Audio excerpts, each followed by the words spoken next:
Sonam Wangchuck sir को मरना होगा अपनी बात सरकार तक पहुंचाने के लिए। मैं ऐसा इसलिए कह रहा हूं क्योंकि आज से ठीक 8 साल पहले हमारे देश में ऐसा ही हुआ था। 22 जून 2018 को प्रोफेसर जीडी अग्रवाल आमरण अनशन पे बैठते हैं और उनके अनशन पे बैठने का मुख्य कारण ये था कि हमारे गंगा नदी पे बन रहे हाइड्रो इलेक्ट्रिक प्रोजेक्ट और सारे डैम्स के खिलाफ में थे और गंगा नदी में हो रहे बालू के इलीगल खनन को रोकने के लिए भी था। उनका मानना ये था कि इन सारी गतिविधियों से हमारी गंगा नदी पोल्यूटेड हो रही है और उनका मानना ये जायज भी था। अगर आपको नहीं पता कि डॉक्टर जीडी अग्रवाल कौन थे तो मैं आपको बता दूं कि एक हाईली क्वालिफाइड इन्वायरमेंटल इंजीनियर जिन्होंने यूनिवर्सिटी ऑफ कैलिफोर्निया से पीएचडी कर रखी थी, आईआईटी कानपुर के इन्वायरमेंटल प्रोफेसर और central pollution control board of India के पहले मेंबर ऑफ सेक्रेटरी रह चुके थे। ऐसी ऐसो आराम वाली जिंदगी होने के बावजूद भी प्रोफेसर जीडी अग्रवाल ने सिर्फ गंगा नदी के सुरक्षा के लिए 2011 में संन्यास ले लिया और खुद को गंगा माँ के नाम पे समर्पित कर दिया। फिर 2018 में प्रोफेसर जीडी अग्रवाल फिर से भूख हड़ताल पे बैठे और वो भी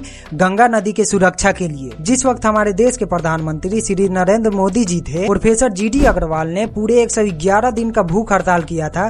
पहले तो उन्होंने सिर्फ अन्न ही छोड़ा था, लेकिन कुछ दिनों बाद उन्होंने पानी तक को त्याग कर दिया था, जिनसे उनकी 11 अक्टूबर 2018 को मौत हो जाती है। और सबसे भयानक बात तो ये है कि प्रोफेसर जीडी अग्रवाल ने प्रधानमंत्री को लगभग 4 लेटर लिखे थे, जिनमें से एक लेटर तो उनके मरने से 1 घंटे पहले लिखा गया था। और प्रोफेसर जीडी अग्रवाल के जीते जी हमारे प्रधानमंत्री का ना ही कभी ध्यान उनके भूख हड़ताल पे गया और ना ही दिए हुए लेटर का जवाब दिया। और उनके मरने के बाद हमारे प्रधानमंत्री ने एक पोस्ट किया और उनको गंगा पुत्र के नाम से संबोधित किया, लेकिन इसका क्या फायदा? मतलब मुझको ये नहीं समझ में आ रहा कि जिस देश में करप्शन, बेरोजगारी और महंगाई पे बात करने पर ही देशद्रोही का थप्पा लग जाता है, उसी देश में खुद को देश प्रेमी साबित करने के लिए खुद का प्राण त्यागना पड़ता है। अब आ जाते हैं 2026 में, जहां हमारे देश की राजधानी दिल्ली के जंतर मंतर पे कुछ विद्यार्थी पिछले कई दिनों से नीट पेपर लीक के विरोध में प्रोटेस्ट कर रहे हैं। वहीं पे हमारे सोनम वांगचुक पिछले कई दिनों से भूख हड़ताल पे बैठे हैं, जिनसे उनकी लगातार तबीयत बिगड़ती जा रही है, जिनकी वेट लगभग 7 से 8 किलो तक घट गई है, जिनका बीपी लगातार गिरते जा रहा है और अभी तक हमारे सरकार और हमारे एजुकेशन मिनिस्टर के कानों में जूं तक नहीं रेंग रहे। और हमारे देश की मीडिया ना तो 2018 में प्रोफेसर जीडी अग्रवाल को दिखाई थी, ना ही 2026 में सोनम वांगचुक को दिखा रही है, जिससे मुझे डर है कि सोनम वांगचुक सर का भी हाल वही ना हो जाए जो कि प्रोफेसर जीडी अग्रवाल सर का हुआ था। और 2018 के भांति 2026 में भी हमारे प्रधानमंत्री के पास टाइम नहीं है कि सोनम वांगचुक सर के जीते जी कोई भी जवाब या कोई भी पोस्ट दे दे, क्योंकि वो अभी विदेशी दौरों में ही बिजी है। आखिर हमारे देश की फ्रीडम ऑफ स्पीच कहाँ गई? इस पे अपनी राय कमेंट में जरूर बताना।